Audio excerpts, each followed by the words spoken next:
The world returned to me in pieces, shards of glass, not a gentle dawn. The hum in the room was familiar, once peaceful, now twisted and wrong. My eyes opened to a hostile bedroom, shadows writhing, an invisible weight pinning me down. Panic clawed up my spine as I realized I couldn't move or speak, my body a prison. The sterile metallic scent of her clinic filled the air, out of place in our bed. Amelia stood over me humming, arranging not makeup but gleaming surgical tools. Scalpels, forceps, clamps, this was no dream.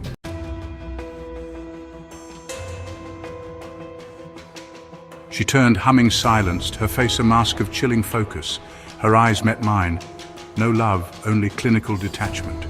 "Don't worry, my love," she whispered. "I'll be gentle. You have such perfect skin."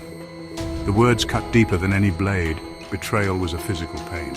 She raised the scalpel, her touch cold and methodical, tracing my jaw with surgical precision. Memories of love twisted into horror as the blade neared my cheek. Her obsession with beauty was never about me. It was about the prize she intended to claim.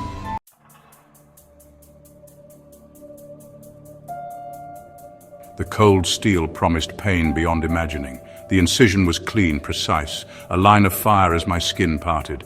Blood traced down my cheek, agony exploding in my mind as I watched her work. She sculpted, not butchered, her focus terrifyingly artistic. Each stroke of the blade was a verse in a song of torment, her humming the refrain. I felt the air on raw muscle, a sensation so wrong it threatened to break me. She smiled, admiring her work, liberating my skin, claiming it as her own.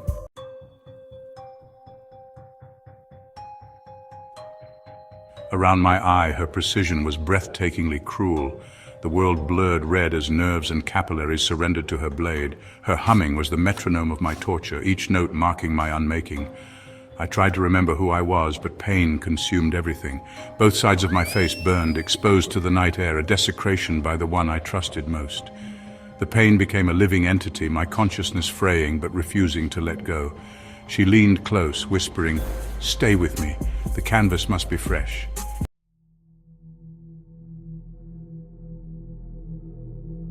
As the blade crossed my forehead, memories of her flooded in. Our first meeting, our first kiss, now poisoned. Every cherished moment was rewritten in pain as she erased them from my flesh. Her humming, once the soundtrack to our mornings, now scored my vivisection. The hands that cooked for me now flayed me, the betrayal deeper than the cuts. I remembered her tracing patterns on my chest, sharing dreams. Were they all lies? I wasn't her lover. I was her project, her masterpiece of deception. This was the unveiling, my life's work, revealed in blood.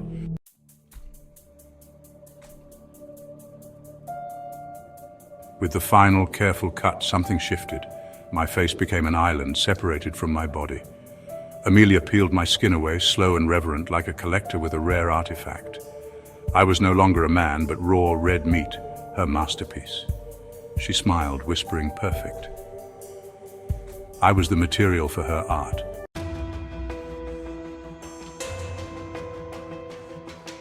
My body was a raw, exposed canvas, my face stolen, my identity peeled away. Amelia, once my lover, now treated my skin with reverence, preparing it as her masterpiece. I watched, helpless, as she lifted my face, pride gleaming in her eyes. I was no longer a person, just her finest acquisition. She walked to the mirror, staring at her reflection, familiar yet now a mask. With chilling calm, she peeled her face away, revealing a patchwork of stolen skin beneath. My face was next, pressed onto her own, a perfect, horrifying fit. The transformation was almost complete.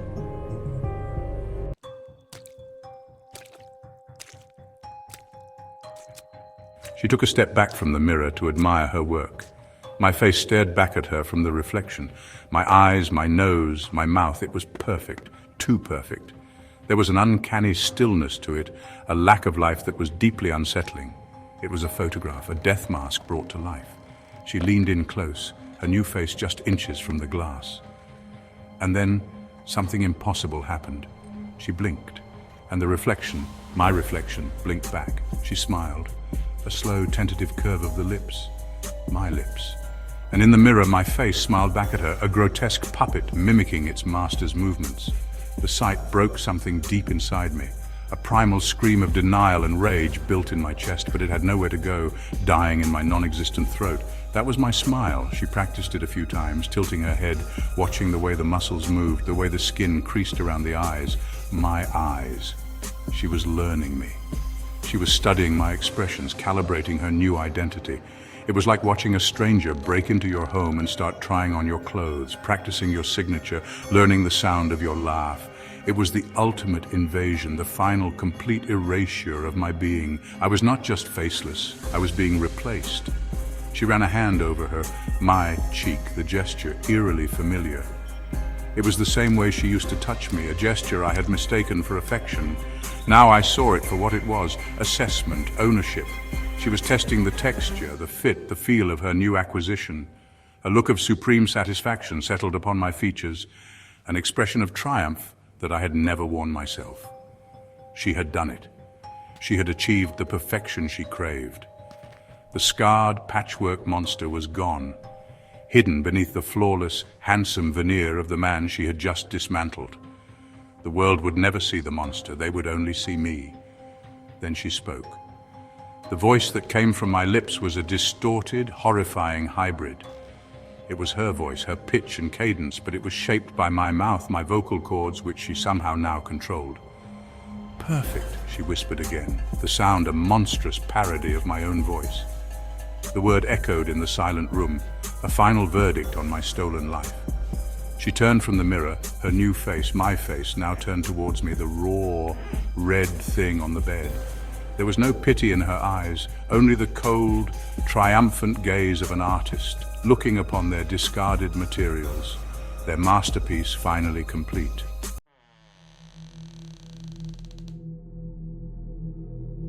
She walked toward the closet, her movements just a fraction off, an uncanny imitation of me.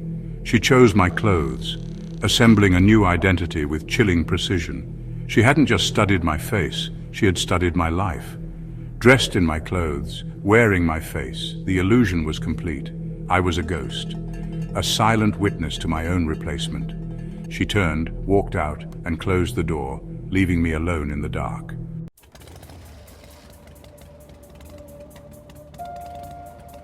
The click of the closing door was final. Alone in darkness, paralyzed, I felt only the frantic hammering of my heart. But in the abyss, a spark of rage ignited, a will to move. I focused everything on a single finger. It twitched. Proof I was still here, I had to get out.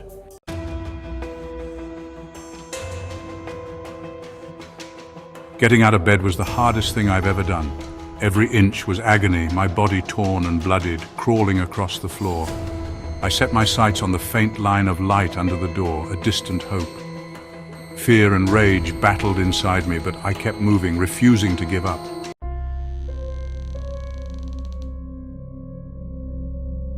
Crawling past the closet, my hand brushed something soft and leathery. It was her old face, discarded, empty, a grotesque mask among many. This was her museum, a collection of stolen lives. I realized I wasn't just escaping for myself, but for all her victims. The line of light beneath the door became my beacon of justice.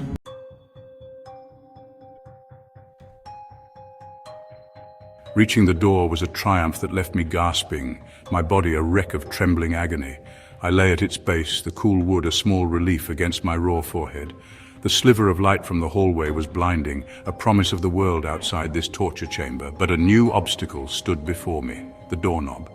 It was a universe away, a gleaming brass sphere floating impossibly high above my head. For a moment, hopelessness crashed over me again. How could I, a broken, crawling thing, possibly reach it? How could I turn it? My fingers were shredded, my arms screaming with exhaustion. It seemed like an insurmountable final challenge. I refused to be defeated. I refused to die here, inches from freedom. I pushed myself up, using the door as a support. The motion sent a universe of pain through my scraped back and shoulders, but I held on, my muscles screaming in protest. My vision swam with red and black spots. I reached up with a trembling, bloody hand, my fingers stretching, straining for the knob. It was just out of reach. I slumped back down, defeated, a strangled sob of frustration catching in my raw throat. This was it. This was as far as I could go, trapped at the final gate. Then I heard it.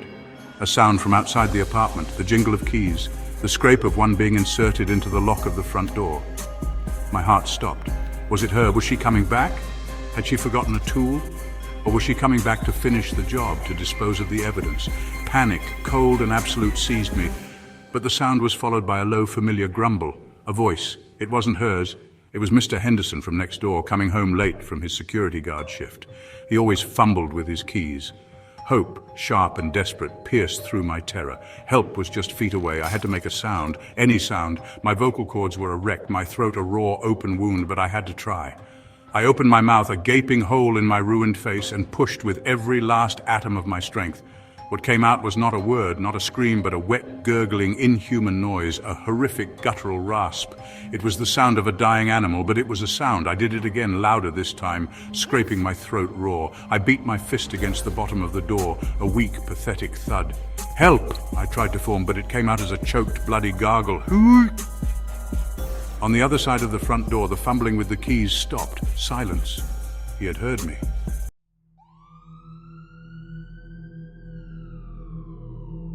The silence after my desperate plea was deafening. I pressed my ear to the door, clinging to hope. Then the sound of keys, Mr. Henderson's voice, cautious, calling out. The promise of that key was a sunrise after endless night. As the lock turned, salvation flooded in.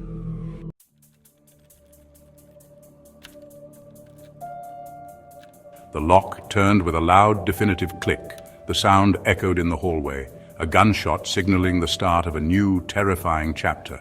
The front door creaked open and a wedge of bright, fluorescent hallway light sliced into the dim apartment, illuminating a path of dust motes and the crimson trail I had left behind. I heard Mr. Henderson's heavy footsteps, slow and cautious, entering the living room. "Hello," he called out again, his voice trembling slightly. "Police are on their way, just stay calm." His words were meant for a victim in distress, not for the horror he was about to witness.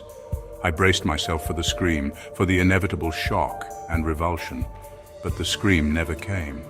Instead, I heard a different sound, a familiar sound, a woman's voice, soft and concerned. "Oh, thank goodness you're here," the voice said. "I was just coming back. I think he's having some kind of episode."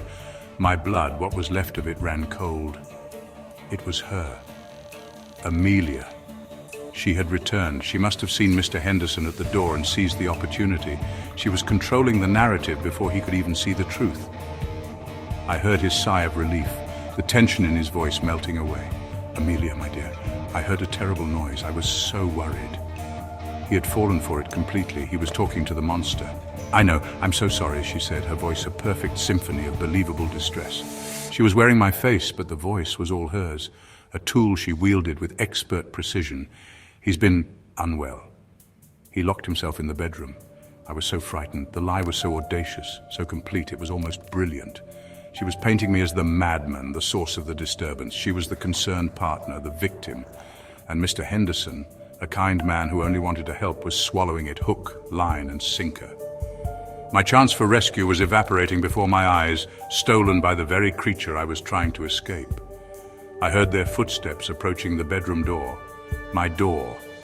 "Well, let's get this open and see what's what," Mr. Henderson said, his voice now calm, reassuring.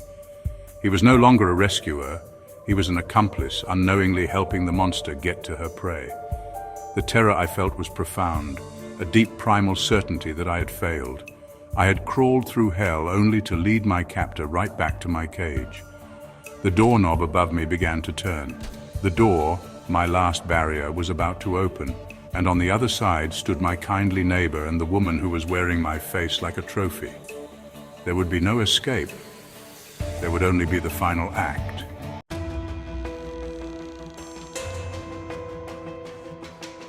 The door swung open, flooding the room with harsh, merciless light. Mr. Henderson froze in terror, staring at me, the ruined centerpiece of a horror show. Behind him, Amelia, wearing my face, offered comfort, her expression heartbreakingly perfect. The uncanny valley had become a chasm, and Mr. Henderson had fallen right in.